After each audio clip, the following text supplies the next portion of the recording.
Christmas is just right around the corner at sa ikatlong linggo ng Adbyento ay simula na rin ang isa sa mga taunang tradisyon ng Pilipino at ng Katolikong simbahan, ang Simbang Gabi. At nandito tayo ngayon sa Blessed Sacrament Parish Church sa Caypombo, Santa Maria, Bulacan upang makilahok at kamustahin ang mga Bulakenyong Pilipino kung kamusta na nga ba ang kanilang unang Simbang Gabi.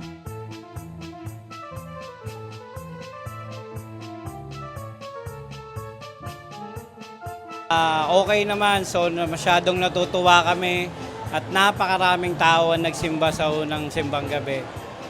Dasal lang namin sana magtuloy-tuloy ito at kagaya sinabi nga ng pare na patuloy tayong manalangin sa Panginoon. Yon. Okay naman ang aking unang simbang gabi. Maraming tao, lahat ay excited sa simbang gabi at payapa naman, okay lang, masaya. Nakakaano din po, nakakapagbago din po kasi tagal ko na din hindi nagsimbang gabi din po. Masaya dahil napakaraming taong nagsimba, punong-puno ang simbahan at napakarami ding kabataan. Yung unang simbang gabi po dito sa parokya ay maganda, tsaka marami pong nagsimba, which is, yan, nag-improve po na mas marami pong nakasimba dahil po sa bagong renovate na parish.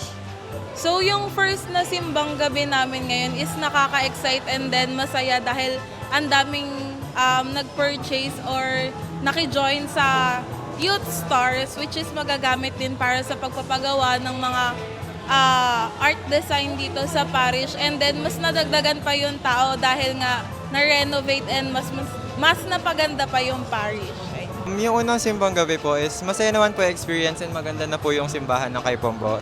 Bukod sa makukulay na disenyo, imahe ng Belen at pagsindi ng Advent wreath, isa sa mga aktibidad ng VSPC ay ang pagtatayo ng Christmas tree kung saan nagsasabit ng stars ang mga parokyano para sa halagang 100 pesos.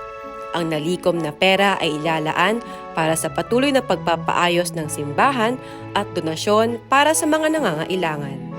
Sa kabila ng mga pagsubok sa lipunan ay ramdam na ramdam pa rin ng mga Pilipino ang nalalapit na Kapaskuhan.